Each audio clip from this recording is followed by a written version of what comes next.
ولی کے پہچاننے کے لیے کرامت شرط نہیں ہے، کرامت ایک ذریعہ ہے، ضروری نہیں ہے۔ کتنے اولیاء ہیں جن کی کرامات ہمارے تک نہیں پہنچی لیکن وہ اللہ کے ولی ہیں۔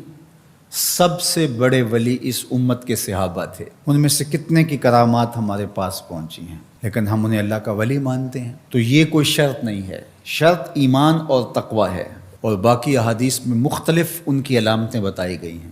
الذین اذا رأوا ذکر اللہ، ایمان اور تقوی سے متصف بندگان خدا کی ایک علامت یہ ہے جب تم ان کی صحبت میں بیٹھو تمہیں خدا یاد آ جائے، اللہ کی یاد آنے لگے۔ تو کرامت معیار ولایت نہیں ہے اور شرط ولایت بھی نہیں ہے۔ تھوک کے حساب سے مارکیٹ میں بہت سارے لوگوں کی جعلی کرامات موجود ہیں، تو اولیاء کے لیے ہم عقیدت اور محبت کے جذبات رکھتے ہیں تو پھر مارکیٹ میں 2 نمبر بھی اس کا آئے گا۔ اور ہمیں پتہ ہے غذائی اجناس سے لے کر کے ادویات تک اور دیگر ضروریات زندگی تک کہ اصل کیا ہے اور نقل کیا ہے، تو ہمیں اس میں بھی غور و فکر کرنا چاہیے کہ اصل کیا ہے اور نقل کیا ہے، نہ یہ کہ ہم چند بدطینت لوگوں کی وجہ سے حقیقت کا انکار کر دیں۔ تو آج بھی کچھ لوگ ہیں جو کہتے ہیں جی چھوڑو، ہم نہیں مانتے کرامتوں شرامتوں کو، اس طرح کے لفظ بولتے ہیں، جبکہ کرامت کا من حیث الکرامت انکار کفر ہے۔ اگر کوئی کہے میں کرامت کو ہی نہیں مانتا تو یہ کفر ہے۔ وہ کرامتیں جن کا بیان قرآن مجید میں موجود ہے، جس طرح آصف بن برخیہ کا تخت بلقیس لانا، حضرت مریم سلام اللہ علیہا کے حجرے میں بے موسم پھلوں کا آنا، اصحاب کہف کا 300 سے زائد سال کا عرصہ سوئے رہنا کھائے پیے بغیر، اور رب ان کی کروٹیں بھی بدلتا رہا، یہ قرآن میں مذکور ہے۔ تو اس کا انکار بھی کفر ہے، قرآن کا انکار لازم آتا ہے۔ اگر کسی کرامت کا بیان حدیث متواتر میں ہو تو اس کا انکار بھی کفر ہے، لیکن ایسی کوئی کرامت نہیں جس کا ذکر حدیث متواتر میں ہو۔ البتہ احادیث مشہورہ اور احادیث احاد میں کرامات کا بیان موجود ہے، تو ان کا انکار بھی گمراہی ہے۔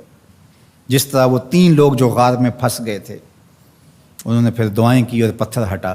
جریج کا واقعہ موجود ہے، صحابہ کی کرامات موجود ہیں، حضرت عمر کے رکے سے دریائے نیل کا چلنا، اس طرح جو مسلمہ بزرگ ہیں ان کی کرامات کا انکار کرنا محرومی ہے۔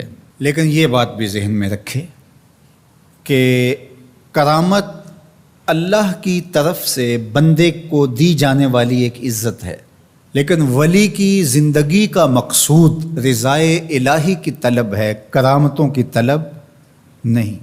لیکن عمومی طور پہ ہمارے اسٹیجوں کے اوپر اولیاء کے حوالے سے جو بات کی جاتی ہے، بس آپ سننے کے لیے بیٹھے ہیں اور خطیب صاحب نے کان پہ ہاتھ دھرا اور 2-4 کرامتیں سنائی اور چلے گئے، معیار بتایا ہی نہ، جس کے نتیجے کے اندر بہت سارے عوام اس سے غافل ہوتے ہیں۔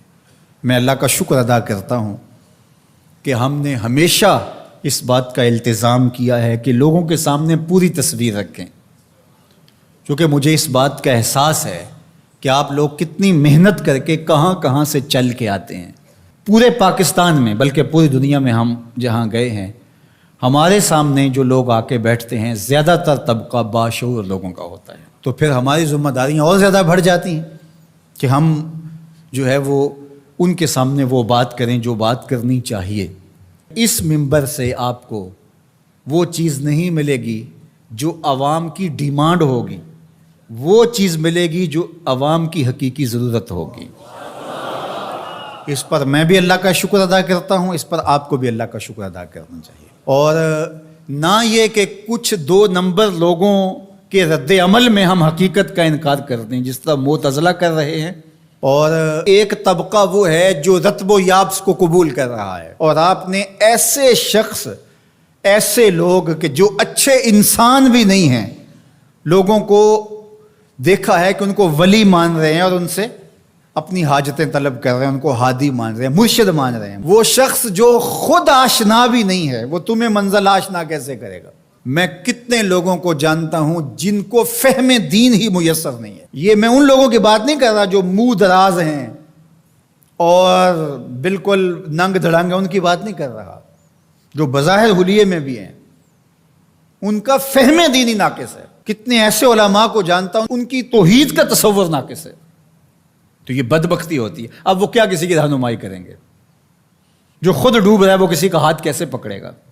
لیکن عوام ظاہر ہے ان کے گرد آئے اور ان کا کاروبار چمک رہا ہے، اور کرامتیں ہیں کہ تھوک کے حساب سے بنتی ہیں، اور پھر اس کی مارکیٹنگ کرنے والے بھی ہوتے ہیں، اور پھر اسی بنیاد پر ہی جو ہے وہ ان کا سارا سلسلہ چلتا ہے. اللہ کے ولی یہ نہیں چاہتے کہ ہماری کرامات ظاہر ہوں اور لوگ ہماری طرف لپکیں ہماری کرامت کی وجہ سے. یہ نہیں ہے. الکرامات حیض الرجال. جس طرح عورتیں ایام مخصوصہ کو چھپاتی ہیں، اللہ کے ولی بھی چھپاتے ہیں. وہ نہیں چاہتے کہ ہم اس حوالے سے جو ہے وہ پہچانے جائیں. باقی دور موجود کے اندر کسی صالح متقی شخص کی کوئی ایسی بات سامنے آئے تو شریعت کے میزان پہ پرکھا جائے. اگر وہ شریعت سے متصادم نہیں ہے تو مان لینے میں کوئی حرج نہیں ہے. لیکن اگر کسی کی سمجھ میں نہیں بھی آتا تو فرق نہیں پڑتا. لیکن کسی ولی سے کوئی دشمنی نہ رکھے.